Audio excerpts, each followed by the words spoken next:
I'm sure you have been saturated with information about what happened in Uvalde, Texas. And the thing that I think we all need to realize is that this doesn't just happen to someone else. This doesn't just happen in another town. This doesn't just happen to some community we read about. It can happen anywhere. And in this town, 18-year-old Salvador Ramos did the unthinkable. And like is the case in so many of these situations, he telegraphed what he was going to do. There were Instagram posts with him with firearms, deadly firearms, one being an AR-15. He sent some private posts. He said, "I'm going to shoot my grandmother." His second post, "I shot my grandmother." His third post, within 15 minutes of the first, "I'm going to shoot an elementary school." 15 minutes later, en route, he crashes his truck in a concrete ditch near Robb Elementary School. We've heard what AR-15s are. You can do a tremendous amount of damage when you can put out that much firepower. Now, I don't care where you stand on the Second Amendment. Ask the common sense question: what does an 18-year-old boy need with that kind of a weapon? What does any civilian need with that kind of a weapon? And if a child, an 18-year-old boy, can get his hands on that, a 15-year-old, 14-year-old can get their hands on that, do they have the maturity to manage it?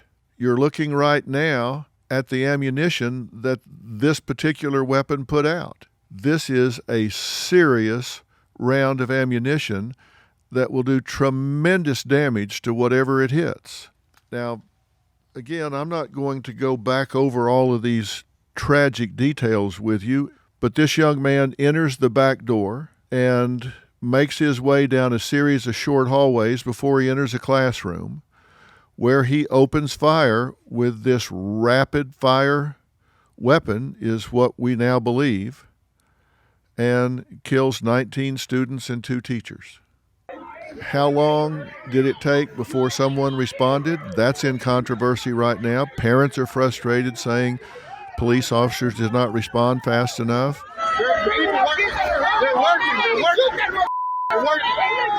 Parents were talking about charging the school themselves, trying to get something done because they knew that their children were in there. It's reported that a Border Patrol officer ultimately shot and killed Ramos. It's also been reported that he legally purchased 2 AR platform rifles on 2 separate dates in May, reportedly around $3,000. Where did he get that money? Did somebody buy these for him? Why was he in possession of these weapons?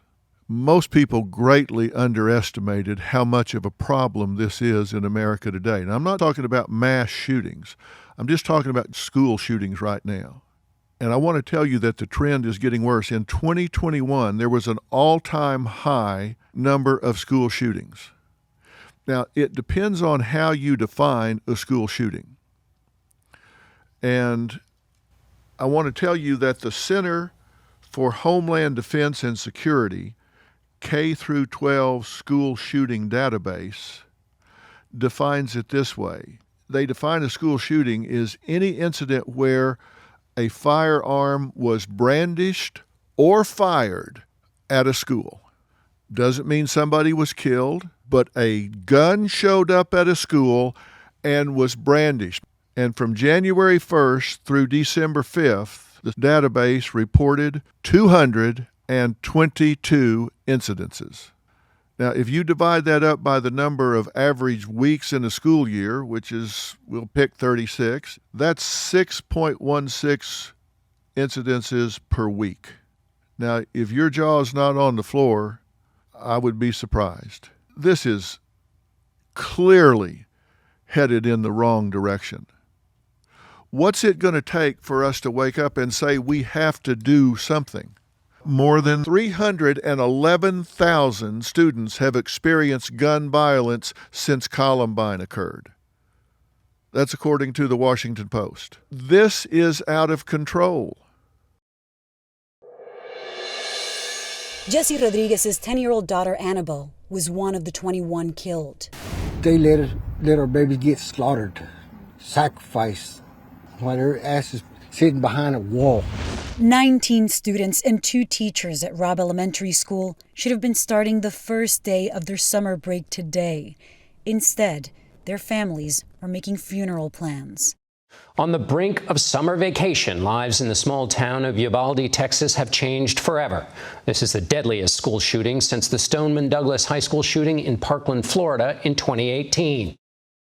My older son was at Marjorie Stoneman Douglas that day. The fire alarm was pulled, and I had just wandered into a supply closet with a janitor and maybe a couple of peers. I called my son, Ryan, and he said, "Dad, where's Alex?" I said, "I don't know." He said, "Dad, don't worry, it's going to be okay." I said, "Ryan, I don't think it's going to be okay." Alex wasn't at the hospital. The reason he wasn't at any of the hospitals is because he was still at that school, shot and bleeding and dying. On Valentine's Day in 2018, a lone gunman, a former student, walked into Marjorie Stoneman Douglas High School in Parkland, Florida, and opened fire, killing 17 people and wounding 17 others. It happened on the eve of the 19th anniversary of Columbine, one of the deadliest school shootings in history, where 12 students and 1 teacher were killed by 2 gunmen. When that happened, we actually brought some of the Columbine survivors to talk to some of those who survived Parkland.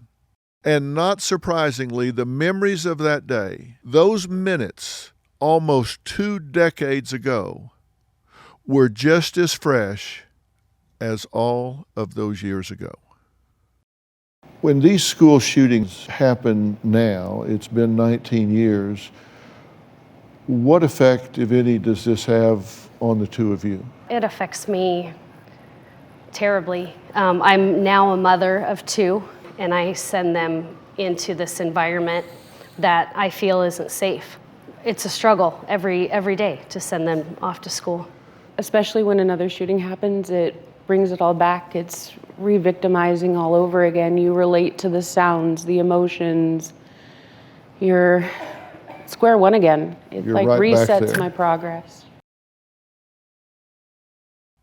You know, it was tragically foreboding to have these former Columbine students talk to the Florida students. You know, Katie related that she had struggled with alcohol and drugs during this time, and that it was self-medication. And she said, that's something that I overcame on my own, and once I had my son, I couldn't handle my own grief and my own struggles, let alone try to deal with raising a small human being. I asked her about guilt. You said you felt a lot of guilt since then. Tell me why. Survivor's guilt is the sort of thing I didn't anticipate, where you don't feel worthy. It's like, why did I make it? What was my purpose? Why was it them and not me? And she talked about the fact that she ran past her best friend who survived, but she said, I ran right past her. And she said, when it came down to it, the instinct was to save myself, and I was raised to help other people. But when you get down to it, that's not what was happening. So I had tremendous survivor's guilt for years, including a coach that she looked up to a lot who died saving her life and that of many others. Now, why am I pointing this out now? And it was so moving to see these survivors separated by 20 years is, you know, in America, we tend to read these headlines and we genuinely care about these people. We genuinely want to see it stopped. We genuinely want to see it changed. But as time goes on and we're absorbed into our own lives, it gets pushed off center stage. But this doesn't end when the cameras go away. It doesn't end when the headlines change. These Columbine survivors, now 20 plus years later, are still suffering from what happened that day. They have post-traumatic stress syndrome, And these are the ones that survived. Think about the families who sent their children to school that morning and they didn't come back home alive. Think about what they have to deal with every time they turn on the television. They open up their computer and they see that nothing has changed. In fact, it's getting worse. They think, well, if my child died and it was a catalyst for change, then at least there's some meaning to the loss.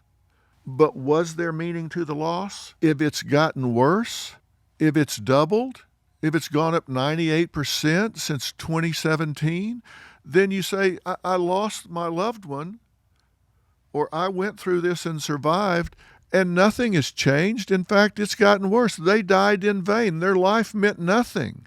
My 20 years of suffering meant nothing. What does it take to get people's attention? What does it take for us to say we have to do something different? We have to figure out what's causing this to happen.